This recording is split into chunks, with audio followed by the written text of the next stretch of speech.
new series. For those of you who were not here last week, I gave an introduction to a series that will last about 6 to 7 months that will cover the Avnei Yesod, the cornerstones of a Jewish home, which comprises of many mitzvot. That the most important ones, actually they're all important, but the fundamental ones that we all need to know that apply almost every day of our lives are Kashrut, the dietary laws, Tarat HaMishpacha, the family purity laws, and Shabbat. These are three very important areas. They contain many halachot, many details, and they must be learned. There's no other way to know about them, to how to perform them, how to go about fulfilling them. One needs to learn.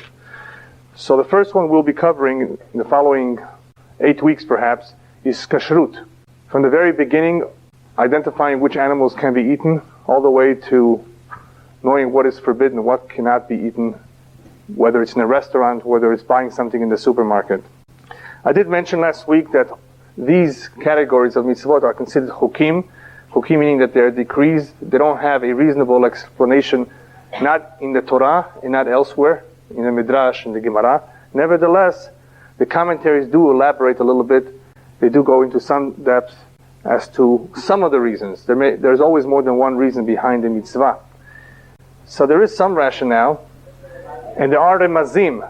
There are some messages in the Torah, some pesukim, some verses that shed some light as to the reason behind the dietary laws. And we explained that in the Torah it does say, V'yitem kedoshim, that there's a significance for a Jew to be holy, to be clean.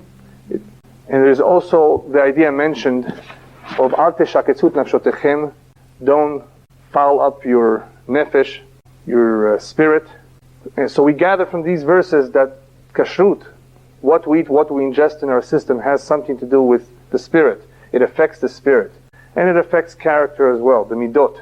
So it's very important that we know about this and that we be careful with the halachot that pertain to this area, important area of kashrut. So I'm going to begin with telling you where to find these halachot. The Torah discusses the animals that may be eaten in Parshat Shemini and in Parshat Re'eh. If you want to take a look. We don't have the time to go through all the animals, and there is a list of animals, birds especially. And I don't know the English translation for every single one of them, and there's also some argument about some of the birds. We may not know exactly which ones they are. So I'll leave it to you. If you want to look at an English translation, you can find it in Parshat Shemini and in Parshat Re'eh, where the Torah reviews and adds a few more details about which animals are permissible. You will also find halachot that deal with this topic in Yoreh De'ah and in the Gemara Masechet Hulin. Discusses various ways of how to identify which animals are kasher. The Torah also tells us that there is a great significance of lehavdil ben hatameh uben hatahor. The one needs to know, actually, to be able to distinguish. So it's not enough that we learn. We must be able to identify. If we're in the desert and we have no one to ask, we need to know. We need to have a way of distinguishing between that which is clean and that which is unclean. So that is, in a way, a mitzvah, to be able to identify which one is permissible and which one is not. Okay, let's begin with the behemot. We're going to see about animals, we're going to see about fish and about birds. With animals, there are 10 species mentioned, 3 of which are domesticated animals, behemot, as they're called in Hebrew, 7 of which are called hayot, or wild animals. There are 10 that are kasher, but we need to know what are the simanim, what makes them kasher, because just to know their names is not enough. As I said, if you're out there in the desert and you want to know, is this kasher, and you don't know what the 10 look like, you have to have a way of identifying. So let's begin with the simanim that are both mentioned in the Torah and that the rabbis added a few more. Because remember, what we have in the Torah is just the basic information. Torah shebechtav, the written word, does not contain all the details. There is a lot more information in the Torah sheba'al peh, in the oral word. A lot of the details. Tefillin is a typical example. The Torah tells us to put on tefillin, but how do we make them? How do we know it's supposed to be square and black and so forth? All of that is handed down in the Torah shebechtav. So the Gemara, which consists of a great part of the Torah shebechtav, gives us more information about these animals. So let's begin with the first siman, Ma'ale Gira, choose its cud. One of the clear indicators that the animal is kasher is that it must chew its cud. For those of you who are not familiar with what this process means, it means taking in the food, chewing it, taking it down into one of the 4 stomachs, which these animals have, bringing it back up, chewing it again. And you will understand why this has to happen several times, and chewing it once is not enough. I'll explain that more soon. But it chews, it's cud. The cud means that which was already chewed, that which was swallowed and is brought back up and chewed again.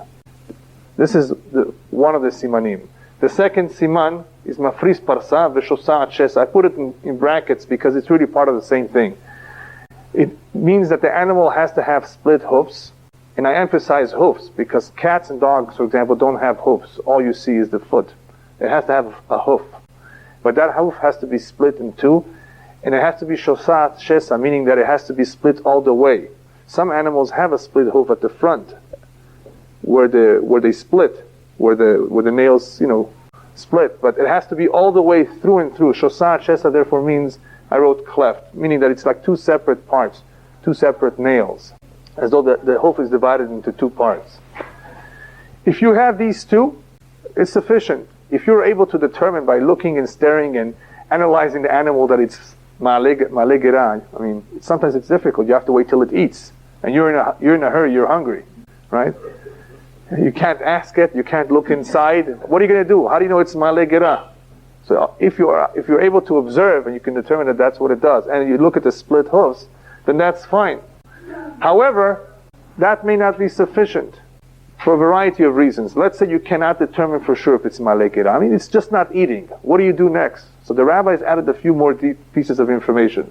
They tell us that all the animals, except for the unclean ones, all the kosher animals who happen to be ma'ale gera do not have any teeth in the upper jaw. Only in the bottom jaw. You can put your hand in. I don't recommend it, but it should not. The bite would not be too strong. Why? Because there's no teeth on the upper jaw. Now you can understand from this detail why it has to chew its cud. Because to chew once is not enough. It has to regurgitate it. It has to bring it back up and chew it again. It only has 1 set of teeth at the bottom. The only exception to this little rule is young camels who have what's called nivim, small little protuberations, I think they're called in English, that appear to be like teeth, but they're not teeth. So they don't have any teeth on the top jaw, but they have these nivim. So of course they don't qualify. The camel is not a kosher animal. You have, in the Torah, you will notice something very interesting, that there are 4 that are mentioned that only have one of the 2 simanim. You have the hazir, the pig, which has split hooves but does not chew its cud.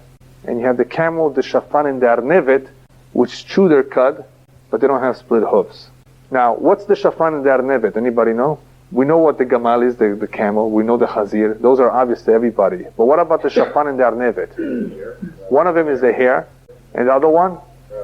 No, it's not. In modern Hebrew, it's the rabbit, but not in biblical Hebrew. So the best thing to do would be to investigate which other animal chews its cud in the world and doesn't have split hooves. And there's a discussion about this among scientists. They can't figure this out, whether it's the rock badger, whether it's the coney, or whether it's the hyrax. So if you were interested in looking these animals up, you can write them down. They're a little hard to remember. Hyrax, rock badger, and coney. They are the 3 possibilities of what the shafan is. In any event, they're not real ma'ale gera in the way we understand ma'ale gera, but it could be that the way they expel their food and then they eat it again, it could be that they qualify for being a ma'ale gera. Deer chews its cud and has split hoofs. What is that? It's a wild animal, right. I mentioned that of the 10 kosher species, 3 are domesticated and the rest are wild, the deer being one of them. Alright, so these are the 4 unique animals that only have one and not the other. Either they have both and they're kosher, or they have none and they're not kosher. But there are 4 that have one and not the other. What does that tell you? That tells you that you can imply something very important from this. This is proof that the Torah was given min hashamayim. Otherwise, would Moshe Rabbeinu claim that he was all over the world and make it such a statement that there's no other animal in the world except for these 4 that has one and not the other? And that's what he's saying. That is what's written in the Torah. Only these 4 have one and not the other. And British scientists at the turn of the century attempted to disprove the Torah by sending out scientists, zoologists, whatever, all over the world to find a fifth animal, and they could not find a fifth animal that had one and not the other. Either they have the two of them in the kosher, or they have none, except for these four that the Torah says. So that is a very important proof. Torah min hashamayim, obviously only the one who created the world could make such a statement. Otherwise it could be easily disproven. How could somebody base his whole religion on something that can be disproven? The Jewish people were not scattered all over the world back then. So obviously this is proof that this Torah min hashamayim. Now, why would it be important for us to know whether something is a behemah or a chaya? Anybody know? Does it make a difference if something is a domesticated animal or a wild animal? If something is a deer or if something is an ox, I mean, what's the difference? They're both kosher. Hayot would not be brought on the altar, that's true. But today, we don't have a Bet HaMikdash, we don't have a Mizbeach. Is there any difference between chaya and behemah? There is two major, very important differences. So before I get to the other simanim, let me cover that. There is a mitzvah called kisui hadam. When you slaughter a wild animal or chicken, one needs to cover the blood with earth. That does not have to be done with domesticated animals. So all shochatim who slaughter chickens or slaughter wild animals, they have to prepare some dirt. That is part of the ritual.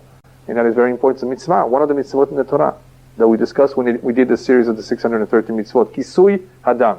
But even more important than that is that there's something that you cannot eat in a domesticated animal, but you can eat in a wild animal. It's called chelev. Chelev is a certain type of fat that is forbidden, that has to be removed from the animal after you've slaughtered that and you want to prepare, you want to eat it. You cannot eat the chelev. Chelev is a type of fat, a whitey, and we'll talk about when we discuss the prohibitions of chelev, that has to be removed. One is to be able to distinguish what is chelev and what is just ordinary fat that we're all familiar with. It comes with every piece of meat, comes some fat, some more, some less. This looks a little bit different. So chelev b'chaya mutar. You can eat the chelev in a chaya. You slaughter the deer, you can eat everything except for the gid hanasheh. There is a sciatic nerve in both domesticated animals and in wild animals, but not in chicken. So that has to be removed too. Well, I'll talk about it soon. So this is the main difference between domesticated animals and wild animals. These two areas, kisui hadam and chelev. All right, so let's say you determine that it has no teeth on the upper jaw. So most likely, this is an animal that chews its cud.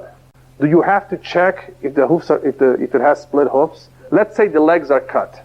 You don't have the legs anymore. They were eaten by some dog, some wild animal. So you don't have a chance to see anymore if this animal has split hoofs or not. But you can determine that it chews its cud. Is it kosher?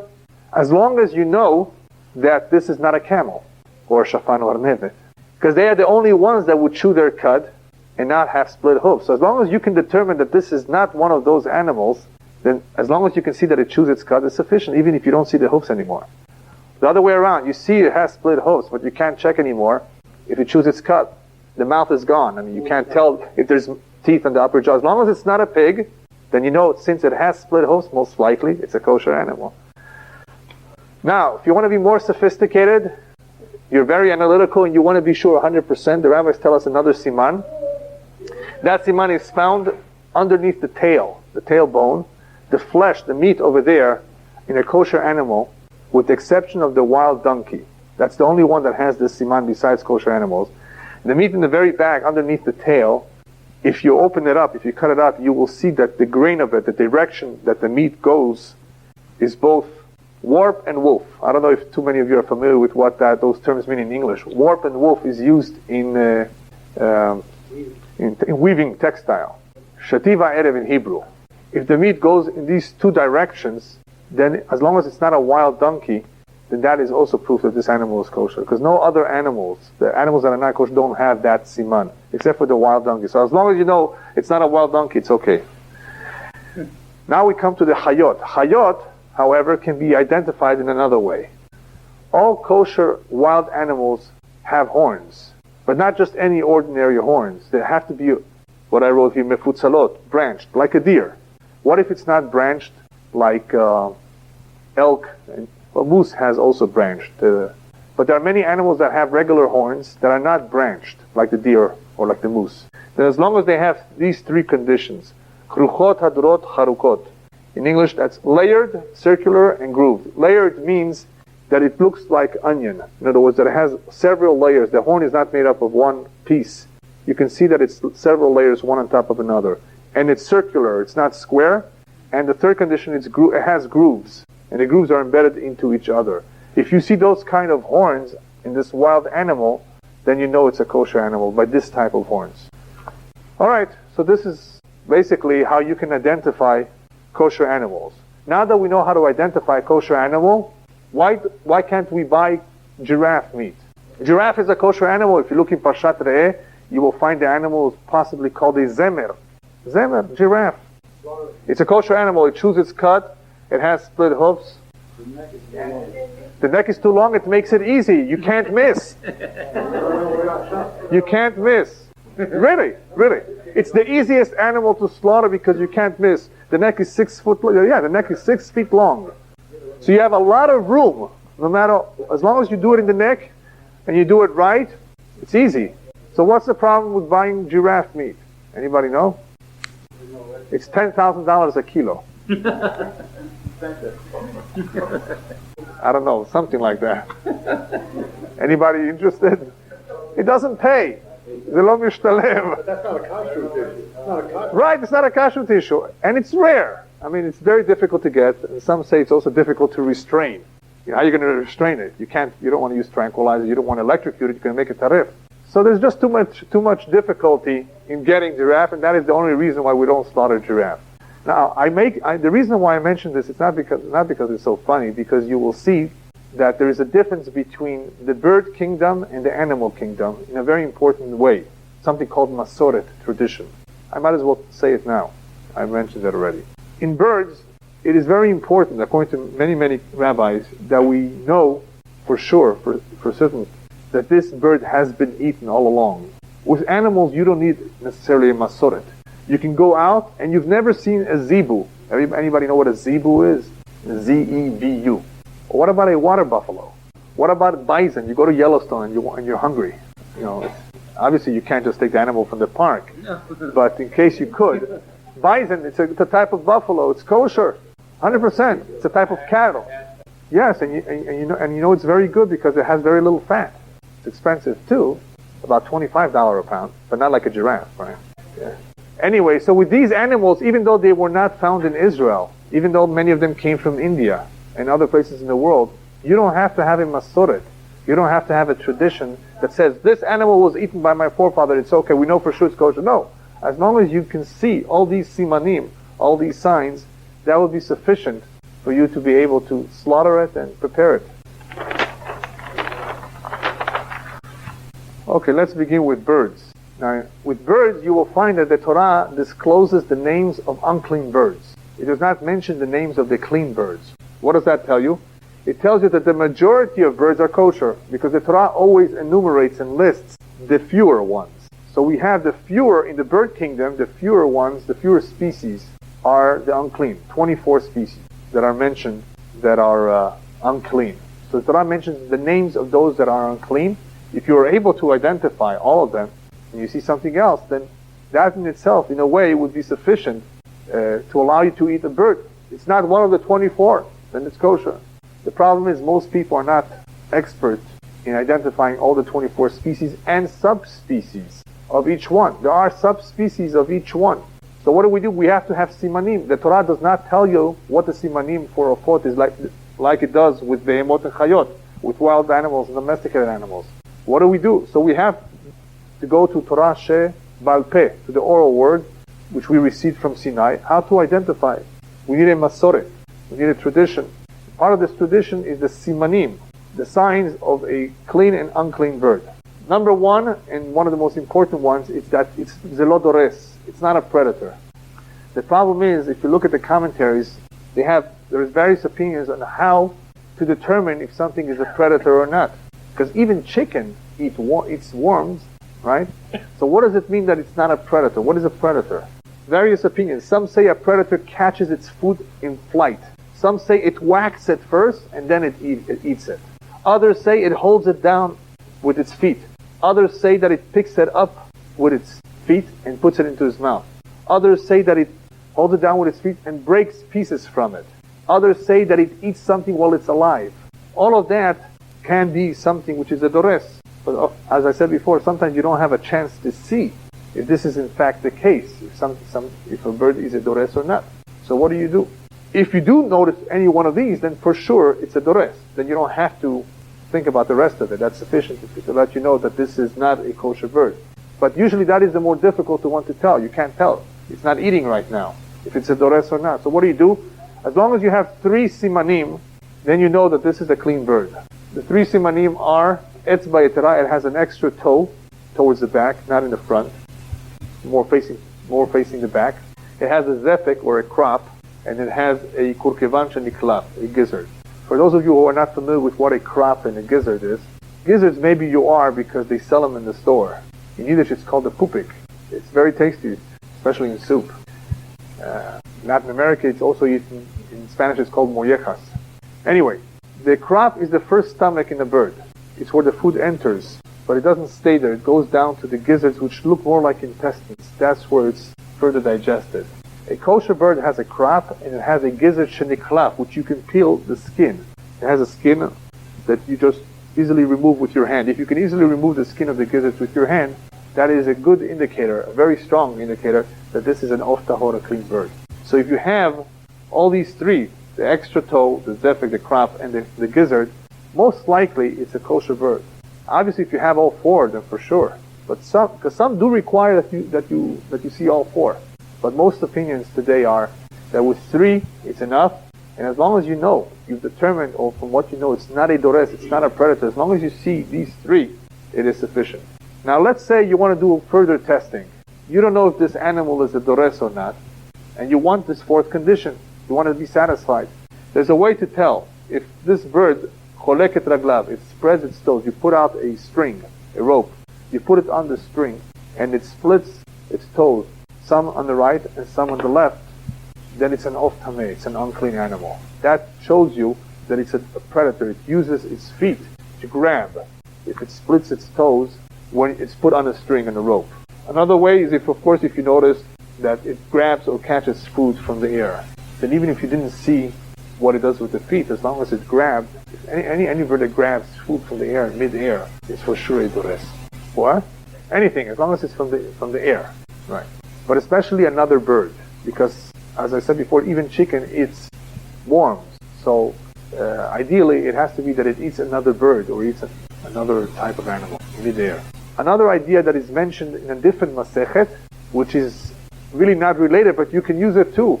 The Gemara that says that unclean animals, not forget about birds, but even animals, unclean animals and clean animals cannot crossbreed. You cannot, what did I write over here? Hybridization test. It's a test where you can determine if this animal is clean or not. Well, try to breed it with another clean animal that you know for sure is clean, kasher. If they can breed, then there's a good chance, of course, that this is a clean animal. If it can't, there's a good chance that it's not. That's another test. And finally, we have masoret. Masoret, which is very important by birds. If you're not familiar with a particular bird, and this question came up with turkey, believe it or not, turkey. Jews, when they first saw turkey, they did not know what it was. They had no tradition, no masoret of eating turkey. So what should you do? And according to the stricter opinions, with birds, you have to have a masoret. It's not enough that you just look at it. So you need to have masoret. So everybody agreed at the end that turkey looks like chicken. It walks like chicken, right? What's that joke? Walks, talks, moves. What? It behaves, but it does not really behave like a chicken. In reality, it's a different kind of species. Nevertheless, because of various communities in the world where turkey was bred, had a tradition, we can rely on their tradition too. Is chicken? No, just a little bit. Some. I don't think all. Yeah. I think there's 2 types. But anyway, masoret is one of the differences between birds and animals. With birds, if you see an unknown bird, you've never seen it, according to the stricter opinions, you have to have a tradition that this is a kosher bird, otherwise it cannot be eaten, even if you see the signs. But according to others, if you see the 3, or especially if you see all 4, then there's no reason to suspect that this is not a kosher bird, and you can go ahead and eat it, no problem whatsoever. Okay, this one won't take too long. Fish is very easy. All you have is 2 signs, and the Torah talks about it, snapirim v'kaskasim, fins and scales. Any fish that has scales has fins. But not every fish that has fins has scales. So if you see scales, even if you don't see the fins, you could eat it. That's another proof that Torah min hashamayim. How did Moshe Rabbeinu know? Did he see all the fish in the world? But that's what the Torah says. Everything that has scales has fins. But there's a lot of fish that have fins don't have scales. So you can't have shark, you can't have swordfish, right? And I was going to bring a list, forgot about it, a whole list of fish that are kosher and non-kosher, but there's hundreds of them, so it's good I didn't bring it. But there's a lot of fish that have different names depending on which country you live, whether it's in Spanish or in Portuguese, in French, in English. It could be the same fish, but it has different names. So it's good to become familiarized with them in case you don't have a chance to see if it has scales or fins. The problem, however, is if you're going to be buying filet, you better know what kind of a fish it is, because once it's filet, the skin has been removed, there's no more scales. So you can't go to Ralph's, you can't go to the supermarket, and even though salmon is on sale, right? $1.50 a pound. You wish, right? And you don't see the scales anymore, even though he tells you it's salmon, you can't have it. Because you have to be able to identify that the fish has scales. You don't have to check for the fins anymore. But once it has scales, it's fine. If it doesn't have scales, maybe it's a different fish that looks like salmon. Maybe he tells you he thinks it is. And there's other problems too. If you use the knife, maybe he used the same knife for shrimp, crab, and lobster, which is of course unclean. To a market of goyim, many Jews would bring their own knives, cut it up for me, skin it, remove the scales. But you have to know in advance, you have to know beforehand, you have to be certain that this fish is kasher. So I don't think we have to speak about eels and stingrays, octopus, and what else? Whale, squid, dolphins. These don't have scales or fins. Some of them have fins, but a lot of the crustaceans, I think they're called, don't have either of the two. So that should be easy. Most of the fish in the world, I believe, is kosher, but not necessarily sturgeon, for example, or what else? Catfish is not kosher. Now that was the next point. And once you determine, of course, if a fish is kosher, you can know if you can have the eggs, the caviar, right? Or what's called fish roe. If it belongs to a non-kosher fish, then you can't eat it. That which comes out from tameh is tameh. That which comes from something that's unclean is unclean. So you can't have the fish, the eggs of a non-kosher fish. All right, the next one. What is that? Sure, there's kosher caviar from kosher fish. Right, many times the traditional one is for the non-kosher one. There's even a way to tell by the color if it's from a kosher or non-kosher fish. I think the red one is more commonly the kosher one. Eventually we'll talk about it. Yeah. That's not really, honey from a bee is not a true derivative or something which is expelled from the bee necessarily. It's a process. So remind me, we'll talk about it when we talk about the various other items that are not kosher. Yeah. Ostrich is not a kosher bird, no. What's such a delicacy? Anything which is not kosher, the eggs are not kosher. So you have to be very careful. We'll talk about this when we talk about the various items that are not kosher. Eggs, how do you recognize a bird's egg if it's a kosher bird or not? We'll talk about it. There's different shapes to the eggs of the kosher and the non-kosher birds. I didn't want to crowd everything together into one lesson because otherwise we wouldn't cover this. We wouldn't manage this. Yeah, a whole fish is no problem. Yeah, if you see the scales, you see the fins, it's a whole, perfectly okay. Last one is my favorite. Grasshoppers. Chagavim. Anybody need a good recipe for chagavim? There are several species of them that are kosher. And they also have simanim. They're not written in Torah, but we have a Masorah tradition. 4 feet, 4 wings, and the wings that need to cover most of the length and circumference of the body. 2 jumping legs in the back, and then the species needs to be called hagav. So the Yemenite Jews, until not too long ago, were eating. They were able to identify which grasshoppers were kosher and which ones were not. Today the tradition is not to eat any grasshoppers because we're not familiar with what is called a hagav. Even though you can see all the rest of it, you can see the 4 feet, the wings, you can see the jumping legs, we cannot be certain if that is called a hagav or not, if it's the kosher species. So therefore we don't eat hagavim today. So you don't have to worry about this particular area. Now we're going to talk about how to prepare the meat. So we've determined that something is kosher, whether it's an animal or a bird, and not a fish, because fish do not have to be slaughtered, right?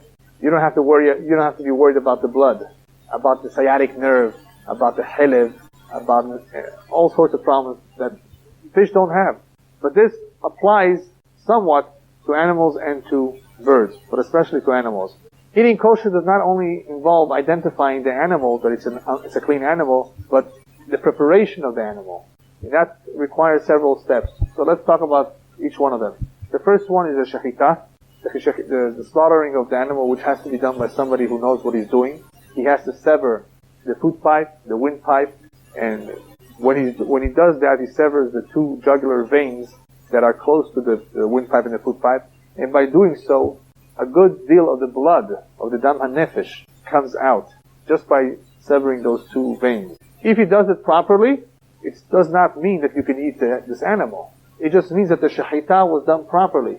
There are a few additional details that need to be performed on this animal before you can put it in a pot and roast it, cook it. After the animal is slaughtered, they skin it, and the blood that's on it is washed down. After that comes what's called nikur. Nikur involves removing, I wrote purging, the chelev, that fat, some blood vessels, and in some places in the world, they also remove the sciatic nerve. The reason I say some places in the world is because the tradition today in most communities in the world is not to eat the chelek ha'achori, to eat the back portion of the animal, where the sciatic nerve is, because it's not so easy to remove. You have to be a very good expert in locating and removing the sciatic nerve. So because a lot of people are not proficient in this area and it becomes very expensive and time consuming, they just don't buy from the slaughterhouse that portion of the cow, or they give it away. So most of the meat that you see today comes from the front half of the animal, not from the back half. But either way, chelev and chutei dam, the blood vessels and the fat, has to be removed after the animal is slaughtered before you begin the process of melicha. Today, life is a lot easier.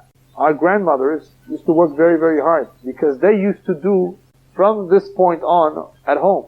From number 4 to number 7, they used to have to do it at home. And that involves preparing this piece of meat for salting. And part of the preparation involves soaking it in water first. And the soaking in water would be in order to soften the meat. Because once the meat is soft, this coarse salt, not table salt that you have in the kitchen, but this coarse salt, by placing salt on it all around, and in the chicken even in the inside, and leaving the salt on it for approximately an hour, this salt has the ability to draw out any blood that's inside. So therefore the salting is done in a perforated, It's something that's perforated, a stand or something where the blood can flow to the ground. You don't want it to sit there. So our grandmothers had special kelim, special vessels that were just intended for that, for the melicha. And prior to salting the meat, it was soaked for about a half an hour. This is very important, to soak it, to remove any blood that it still had on top, and to soften it so that the salt should work. Even if you didn't do it for an hour, if you did it for half an hour, it still would remove. But the chatchila, it had to be done for an hour. After it was soaked and salted for an hour, you would remove the salt, because the salt has blood, and you don't want to eat salty meat either. So you would remove the salt, and after that it would be washed 2 or 3 times, depending on your custom, to remove any excess blood that remained there, that was drawn out by the salt. All of this is extremely important, and there are many details which we don't have the time to go through each one, but I'm just going to give you a few examples of what can go wrong in the process of melicha. Not every city has a slaughterhouse close by. Many of them are in Iowa or in New York, the Midwest. You cannot have meat 3 days, go 3 days without salting it. After that, it becomes very difficult to get the meat, to get the blood out. And you can't eat this blood. As we will talk about it perhaps next week, what the problem with eating blood is and which blood can and you cannot eat. There are some blood. One second. There's some meat that you can eat raw, and you wouldn't have the problem. Or, as was just mentioned, another way of getting rid of the blood is through tzliya, by barbecuing it. Also over a pit where you can have the blood drip on the ground. So if you're out in the field, you're in the forest, you have no salt, how are you going to eat this meat?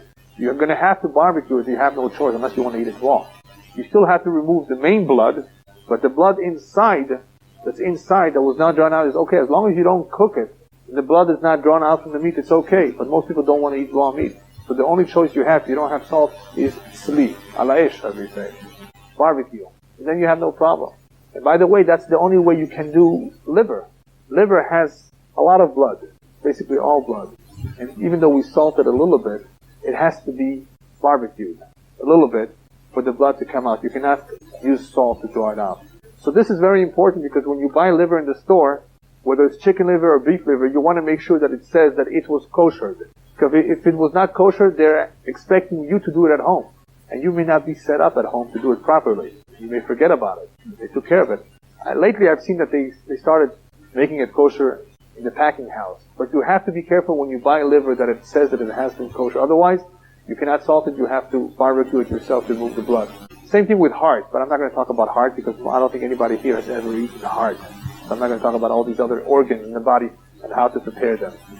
But most meat today, when we buy it, has gone through melicha, so you don't have to worry about salting it. But liver can still be a problem.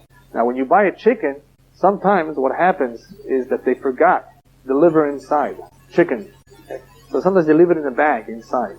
You have to be careful, especially in the days when you have to salt it, that you would remove the liver from the chicken. You could not salt it together with the liver.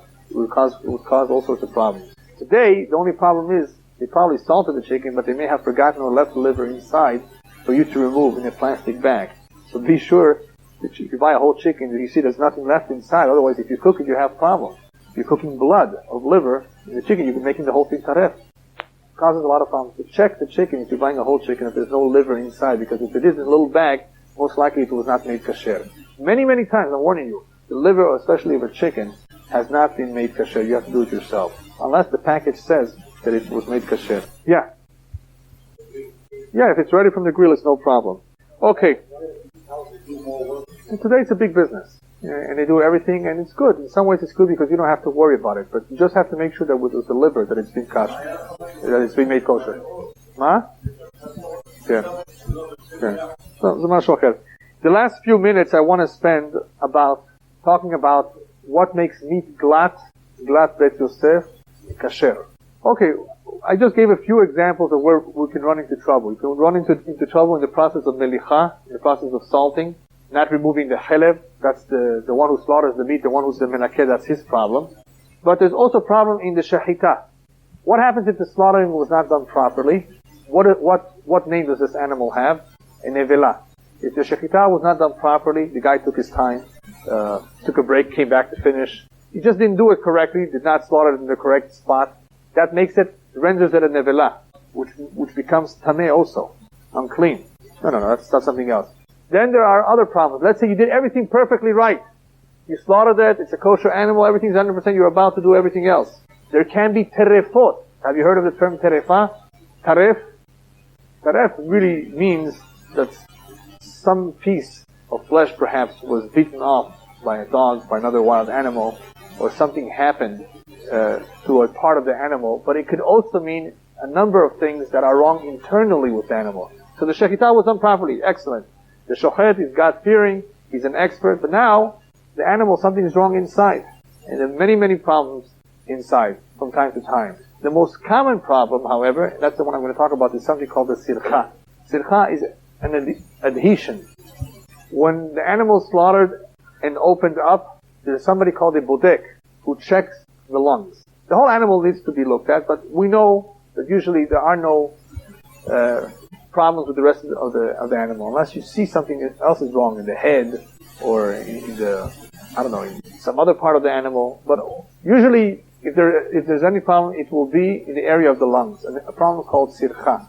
And there's a discussion amongst the rabbis of what the problem with sircha is, this adhesion in the lungs. There's one opinion that says that a problem with the adhesion is that there used to be a hole there, and now this adhesion, or this growth that's coming out, is really covering up, sealing the hole, but it has not sealed completely, so it's really a hole. And it terrifies an animal that, according to our tradition, will not live more than 12 months. And therefore, it's disqualified, it's not kosher. It will not live, it's like a dead, it's already dead. It's about to die. And a hole in the lungs is a big problem. And an adhesion could mean that there was a hole. Or according to the other opinions, it's not that there was a hole, but there can be a hole in the future. And there's a big difference between these two opinions. Because according to some traditions, if this could become a hole, or if this is a problem, okay, let's find out. Let's remove it, if possible, slowly. And let's check it. Let's put it in the water, or let's blow it up. And let's see if there's any leaks from it. So the lungs are from time to time checked to see if there's any holes by either putting it in water or by blowing it up. And if you determine that there's no leak, then it's kasher. But it's not glat. That's where the word glat comes in. Glat is a Yiddish word meaning smooth. Smooth means what? No adhesions whatsoever, supposedly. No problem. No shelat chacham. You have no doubts, no questions about it. You didn't have to ask, is it kosher or not? You have no problem. Glat. Perfect. Some opinions say that the only meat that's kosher is the glat meat. And some say no. In time of need, if you have no other food, this is your only cow. Imagine, Europe, some people, all they had was one cow. And if that cow was rendered nevelah, trefa, there went a tremendous amount of money.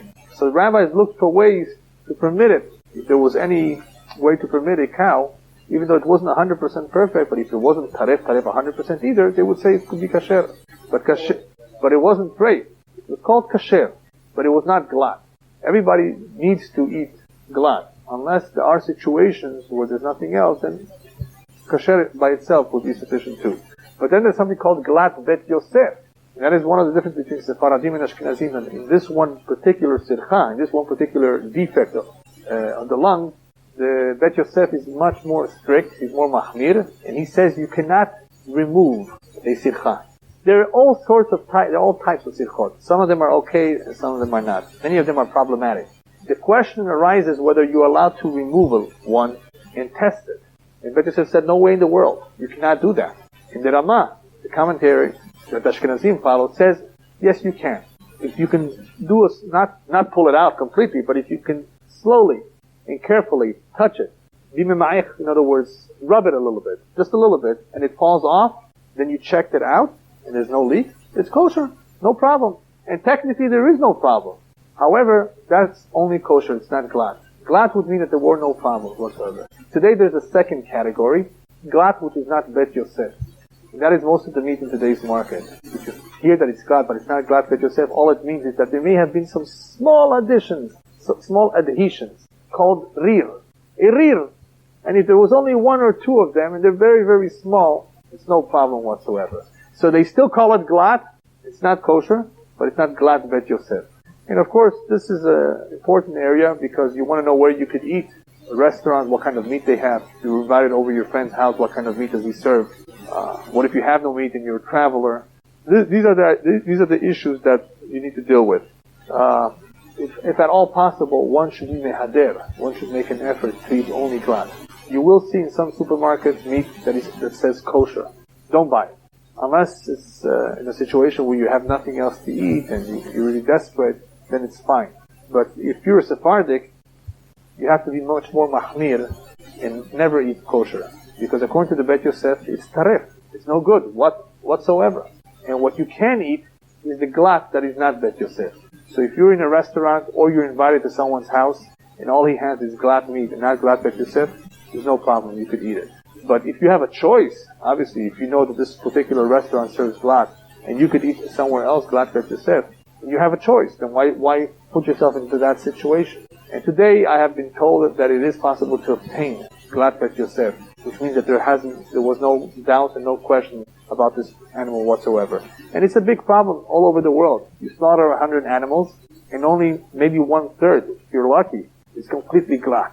They all have adhesions, which brings us to the next point. Veal and lamb chops, in other words, young animals, cannot have any sirchot whatsoever. So when you're buying those types of meats, it's always glat Bet Yosef.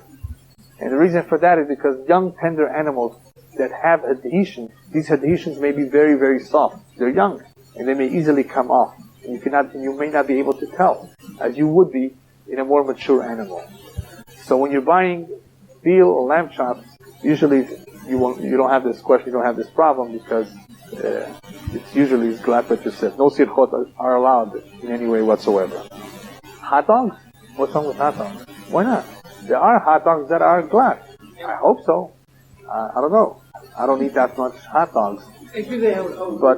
But just look out that it says glatt and not just kosher. Because there are many hot dogs that are just kosher and not glatt. You will not have a very good supervision from a good supervising company on meat that is not glatt and just plain kosher. All you, I believe, will not give a good supervision on something which is only kosher. Unless it's glatt, yeah. But check it out. Don't quote me, but check it out. I'm almost sure that they are very strict about that. Again, it doesn't mean that if you're stranded somewhere and all you have is kosher meat that you can't have it.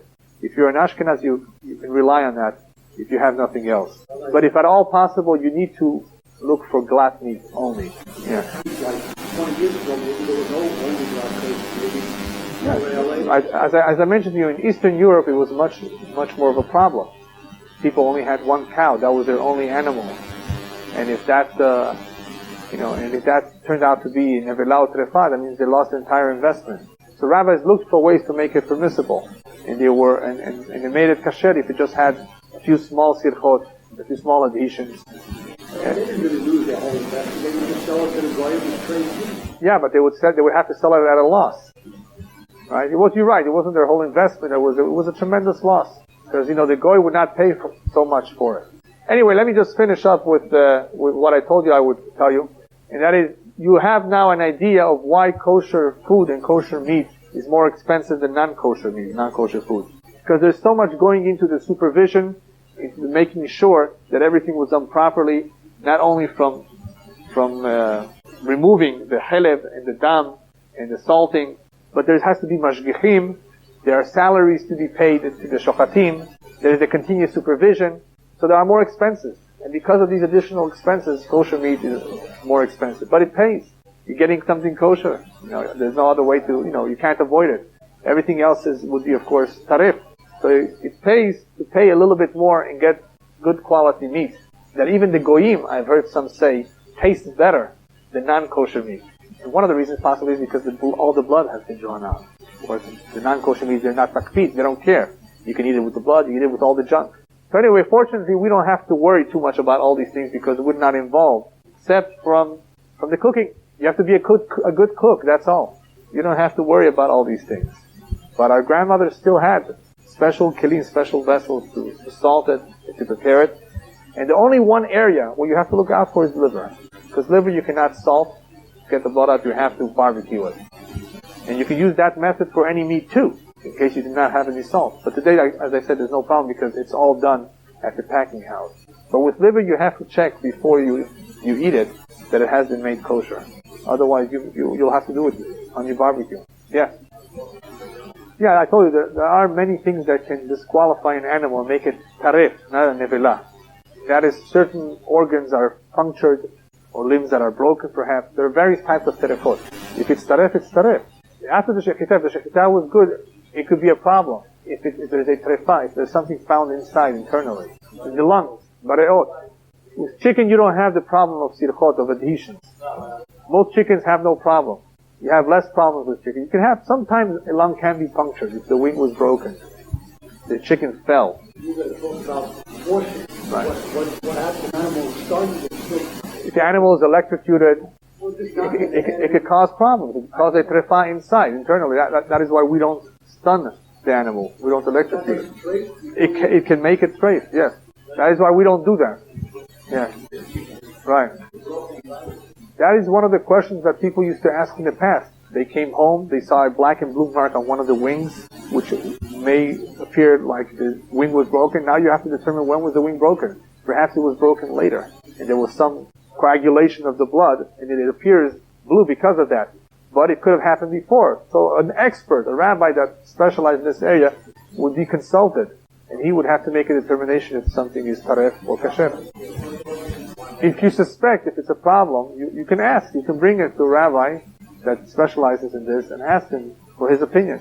But today, hopefully, even though they do thousands of chickens at a time, hopefully they can detect it. But sometimes they miss. So if you suspect that something is wrong, you need to ask.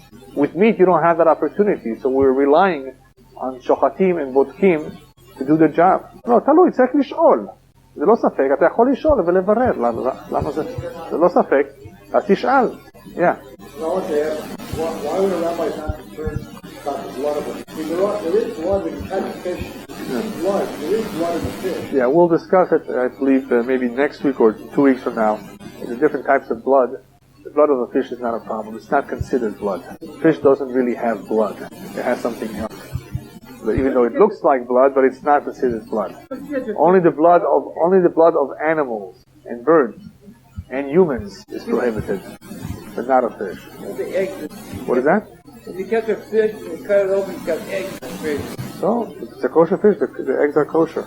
Yeah. Anyway, of course, with fish, as I said before, it's very easy. You don't have to slaughter it. You don't have to worry about all the things that I mentioned before. And you can even eat it raw. That's what sushi is all about. You like it? Yeah. Yeah. Yes. Yes. גם בזה. מה זאת אומרת זה חי? אתה לא יכול לאכול את זה ככה. אתה חייב you have to wait for the fish to die. You cannot eat it while it's alive. That's called בל תשקצו נפשותיכם. Don't make it disgusting. Even though there's no ever min achai on fish, we'll talk about what's called ever min achai. You cannot cut a limb from an animal while it's alive and eat it. We'll talk about it when we get to that. But a fish, there's no ever min achai. However, you cannot eat it while it's still alive. You have to wait till it dies. Because it's disgusting, and you cannot do something which is disgusting. So you have to wait until it dies.